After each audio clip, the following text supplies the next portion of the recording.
네, 맛있는 테마 현대증권 김진욱 주임 오늘 또 만나네요. 안녕하세요. 네, 안녕하세요. 네, 요즘 맛있는 테마 출연자 조정이 좀 있어서 조금 네. 출연이 겹치시는 분들이 있습니다. 김진욱 주임님, 네, 네. 오늘 어떤 이야기 주목해 볼까요? 오늘은 JVM이라는 의료기기를 좀 소개해드리고 싶은데요. 예전에 히든 챔피언이라는 KBS 다큐멘터리 같은 기업이 있었는데, 거기에도 한번 소개가 됐었던 되게 세계적으로 품질을 인정받고 세계 시장 점유율이 높은 기업 중에 하나입니다. 네, JVM 하면은 조금 독특한 특색이 있어요. 네. 전방 산업이 제약 쪽이고 또 자동화 시스템 설비를 만드는 업체로 기계주이기도 하고 네. 또 뭐 의료기기라고 볼 수도 있고 섹터를 분류하기가 약간 좀 독특하죠. 네, 아무래도 의료기기로 네. 보시는 분들이 되게 많은데, 저도 의료기기 섹터에 넣고 이 회사를 보고 있습니다. 네, JVM 어떤 이야기로 시작해 볼까요? 일단 JVM은 올 한 해 2015년에 사상 최고 이익이 예상되고 있고, 신제품 출시 효과가 올해 나타날 예정인데요. 그 배경부터 좀 설명을 드리도록 하겠습니다. 그리고 앞으로도 JVM이 회사가 꾸준하게 성장해 나갈 수 있는 환경인지 아닌지를 좀 보시면 좋을 것 같은데요. 약국을 가보시면 엄청나게 많은 약 회사들과 그 다양한 제품들을 보실 수 있습니다. 그리고 약국 또한 되게 많은데요. 이런 말이 있습니다. 19세기에 만들어진 약국에서 20세기에 있는 약사가 21세기 환자를 상대로 처방하고 있다. 이런 표현이 있는데, 이 이유는 제약 회사가 너무 많고, 약사가 처방할 수 있는 약이 종류가 너무 많다는 게 지금 현재 시대적 트렌드를 보여주고 있는데요.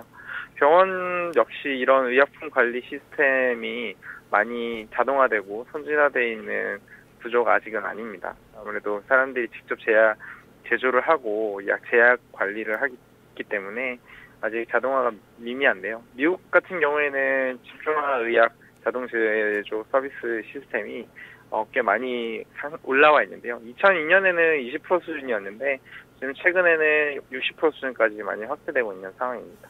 네네, 주임님. JVM이 만드는 게 도대체 뭔가 좀 생각을 해봐야 될 것 같아요. 네. 저도 사실 대충 이제 뭐 알아보면서 그냥 파악만 했지, 네. 뭔가, 제가 한번 질문 드릴게요. 그러니까 그 약국에서 약을 만들 때 자동으로 이렇게 그 약 봉지에 넣어주잖아요. 네. 그거 만드는 회사인가요? 두 가지를 만드는데요. 일단 제가 좀 이따 뒤에 설명을 드리려는데 미리 설명을 좀 드리겠습니다. ATDPS라고 해가지고 이제 전자동 정제 분류 포장 시스템인데, 약사나 의사가 약을 처방을 하면 그 약이 포장이 돼가지고 그 흔히 약국을 가시면 이렇게 봉제 형식으로 해서 떼서 약을 받으시잖아요. 그걸 한 번에 해주는 포장 시스템입니다. 이 포장 시스템을 만드는 그러니까 만들어지는 기기를 만드는 곳이 JVM이고요. 이뿐만 아니라 ADC라고 해가지고 전자동 약품 관리 기기를 만드는 회사도 JVM인데, 이 큰 두 가지 카테고리로 보시고 이해를 하시면 좋을 것 같습니다. 네. 네네. 다시 진행을 해볼까요? 아니요. 예, 알겠고요. 네. 그러니까 우리는 흔히들 그 약국에 가면 병원에서 네네. 약을 처방받아서 가면은 네네. 처방전 주면 그 약을 뭐 며칠 네네. 보내서 이렇게 막 접어가지고 주시잖아요. 네네.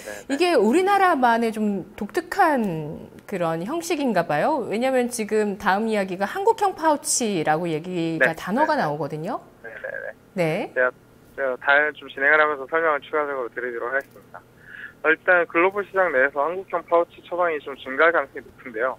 고령화 사회가 진입함에 따라서 노인의약품 수요가 증가하고 있습니다. 그리고 아무래도 약사 인력은 한정돼 있고요. 약사 인력이 한정된 이유는 좀 기득권과 그리고 매우 높은 임금 때문에 그런데, 질 좋은 의약품 처방 시스템을 유지하기 위해서는 조금 자동화가 필요합니다. 그래서 기계적인 작업보다는 복약 지도와 처방 건수 같은 큰 시간을 할애할 수 있는 것들이 이런 부분을 차지하고 있는데요.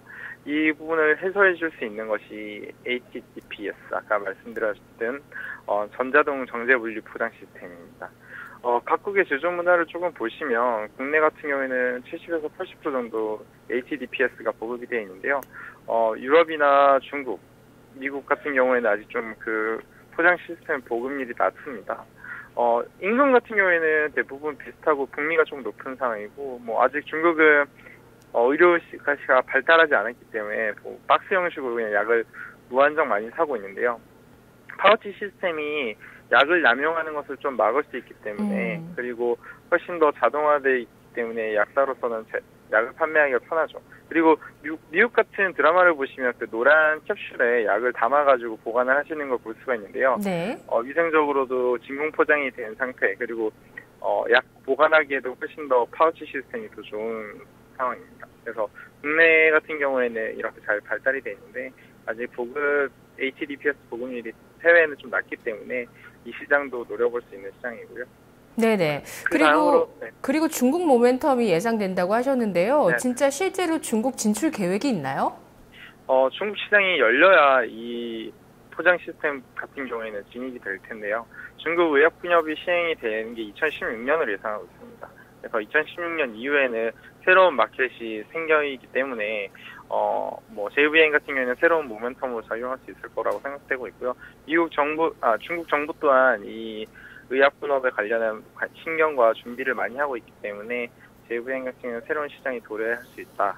기회를 가지고 있다라고 좀 이해하시면 좋을 것 같습니다. 네네. 그런데 이런 거 만드는 게요. 진입 장벽이 과연 높을까 하는 생각이 들어요. JVM의 제품들이요. 이런 걸 리스크 되지 않을까요? 어떤 리스크 보시죠?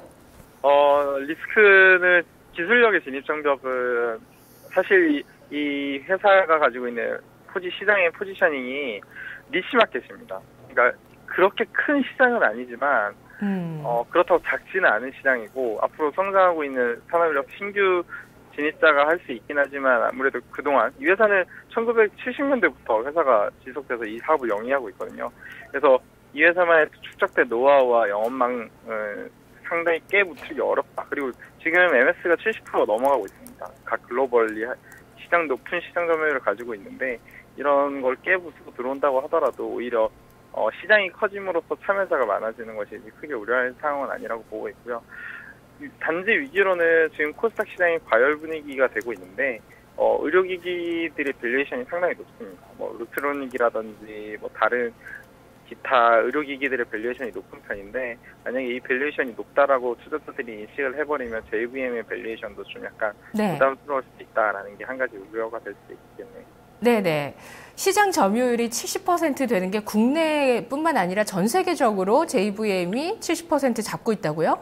네, 방금 말씀드렸던 포장 이외에도 ADC라고 해서 제가 말씀을 드릴 의료 분류 관련된 건데요. 이걸 좀 추가로 결정해서 말씀을 드리도록 하겠습니다. 네네. 주임님, 근데요, 사실 저는 오늘 굉장한 통찰력을 얻는다는 생각이 들어요. JVM이라는 업체를 저도 괜찮다, 주가 흐름 좋다, 이렇게 생각은 그동안은 해왔거든요. 그래서 꺼내서 보니까 2011년부터 주가가 매년 오르고 있어요. 그리고 JVM이랑 서흥이랑 저는 좀 약간 짝을 짓게 되더라고요. 캡슐 만드는, 약캡슐 만드는 서흥이랑. 그런데 이런 기업들이 우리 고령화 사회로 갈수록 저도 약국에 가보면은 할머니들, 뭐 할아버지들, 어머님들께서 뭐 약을 8만 원어치 막 이렇게 사가세요. 그러니까 매일 드시는 약이 있는 거죠. 혈압약이나 뭐 여러 가지 약들. 그걸 사실 제약사들은 경쟁을 해야 되지만 이런 기업들은 경쟁 없이 하고 있는 시장인 거잖아요.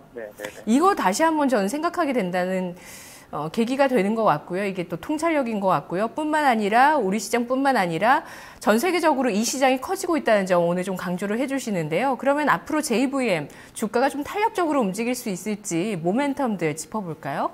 2015년에는 신제품이 출시가 됩니다. 신규 사업 약품관리 자동화 시스템인 제품 이미지를 지금 보여드릴 텐데요.